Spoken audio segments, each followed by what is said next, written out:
Hello friends, నేను మీ Padmavathi. Welcome to Vennelaganti Padma's kitchen.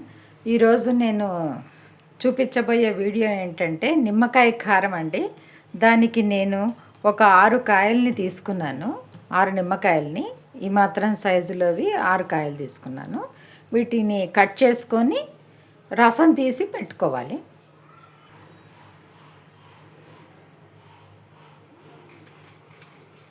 ఇలా ఒక్కొక్కటిగా అన్నీ కట్ చేసుకొని రసం తీసుకోవాలి. వీటిని ముందు శుభ్రంగా కడిగి తుడిచిపెట్టుకున్నానండి. ఇప్పుడు ఇవన్నీ ఇట్లా ఈ విధంగా ఒక్కొక్కటి కట్ చేసుకొని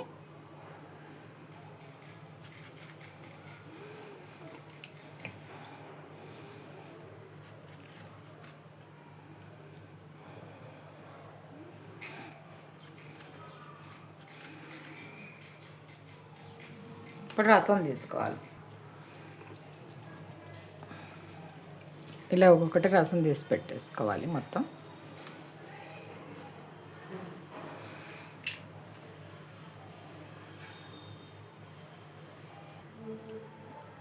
నాకు ఇంత రసం వచ్చిందండి. దీంట్లో గింజలు అవి ఏమి లేకుండా తీసేసుకొని పెట్టుకోవాలి. ఇప్పుడు స్టవ్ వెలిగించి ఒక బాండీ పెట్టుకోవాలి.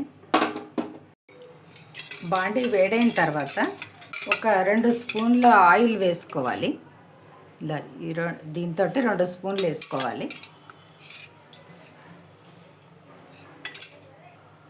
నూనె కొంచెం వేడైన తర్వాత దీంట్లోకి 1 స్పూను మినప్పప్పు,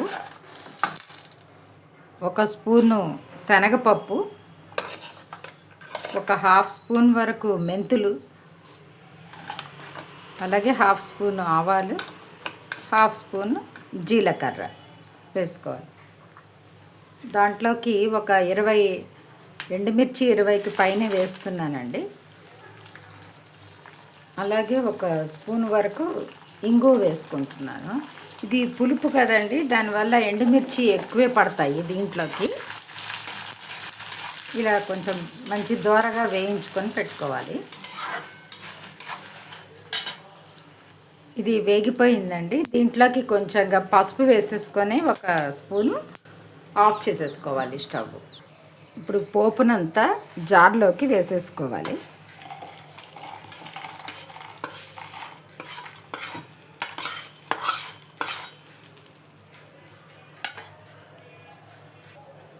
దీంట్లోకి తగినంత ఉప్పును తీసుకోవాలండి. ఉప్పు బాగానే పడుతుంది, ఎందుకంటే ఇది కొంచెం పులుపు కదండి, నిమ్మకాయ కొంచెం ఉప్పు పడుతుంది. ఇప్పుడు దీన్ని గ్రైండ్ చేసుకోవాలి.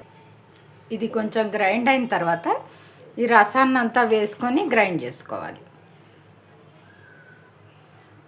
ఇలా గ్రైండ్ చేసుకున్నాం కదండి, దీంట్లోకి లైట్గా వేయినట్టుగా కొంచెం బెల్లం పౌడర్ వేయాలండి. వేస్తే కనుక పులుపు విరిగి టేస్ట్ చాలా బాగుంటుంది.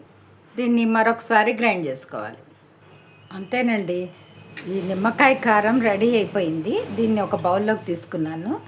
ఇది ఎంతో టేస్టీగా ఉంటుంది. ఎక్కువ ఫంక్షన్స్లో ఇలాంటివి ఎక్కువగా చేస్తూ ఉంటారండి. ఇలా చేసి పెట్టుకున్నామంటే మనకి 2 నెలల వరకైనా కూడా అలాగే ఉంటుందండి. దీంట్లో వాటర్ అనేది ఏం లేదు కదా, 2 నెలల వరకైనా కూడా నిలవ ఉంటుంది. మనం బయట పెట్టుకున్నా ఫ్రిడ్జ్లో పెట్టుకున్నా కానీ 2 నెలల పాటు ఉంటుంది. మంచి టేస్టీగా ఉంటుంది. అన్నంలోకి కలుపుకొని నెయ్యి వేసుకొని తింటే కనుక చాలా అంటే చాలా టేస్టీగా ఉంటుంది. మరి ఇంకెందుకు ఆలస్యం, మీరు కూడా ట్రై చేయండి.